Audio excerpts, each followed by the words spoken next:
എല്ലാവരെയും ബോധ്യപ്പെടുത്തിയിട്ടുള്ള ഒരു ജീവിതം സാധ്യമാണോ?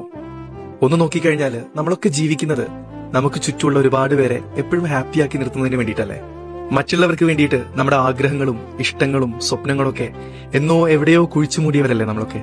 അതായത് എത്രയൊക്കെ ഇല്ലെന്ന് പറഞ്ഞാലും നമ്മുടെയൊക്കെ ജീവിതം മറ്റു പലരെയും ബോധ്യപ്പെടുത്താനും തൃപ്തിപ്പെടുത്താനും വേണ്ടിയുള്ളത് തന്നെയാണ്. ഇങ്ങനെ നമ്മൾ മറ്റുള്ളവരെ ബോധ്യപ്പെടുത്തി നമ്മുടെ ഇഷ്ടങ്ങളും ആഗ്രഹങ്ങളും ഒക്കെ നമ്മൾ എന്നേക്കുമായിട്ട് മറന്നുപോയേക്കാം. നമുക്ക് നമ്മളെ തന്നെ നഷ്ടപ്പെടുന്ന ഒരു സമയം വന്നേക്കാം. അതിന് ഏറ്റവും നല്ല ഉദാഹരണമാണ് ഒന്ന് തിരിഞ്ഞു നോക്കുന്ന സമയത്ത് നമ്മൾ ഇതുവരെ കടന്നു വന്ന വഴികളും നമ്മുടെ ഇതുവരെയുള്ള ജീവിതവും. സമയം ഇനിയും നമുക്ക് മുമ്പിലുണ്ട്. ഇനിയും ഒരുപാട് ദൂരം നമുക്ക് സഞ്ചരിക്കാനുണ്ട്. അടഞ്ഞ വാതിലുകളുടെ ഭംഗി നോക്കി നിൽക്കുന്നത് ഏറ്റവും വലിയ മണ്ടത്തരമാണ്. അങ്ങനെ നോക്കി നിന്നു കഴിഞ്ഞാല് എവിടെ എത്തില്ല നമ്മള്. ഇത് ജീവിതമാണ്, അതൊന്നേ ഉള്ളൂ. അത് ആസ്വദിക്കാൻ ശ്രമിക്കുക, സ്വയം തൃപ്തിപ്പെടുത്താൻ ശ്രമിക്കുക, ജീവിക്കാൻ ശ്രമിക്കുക.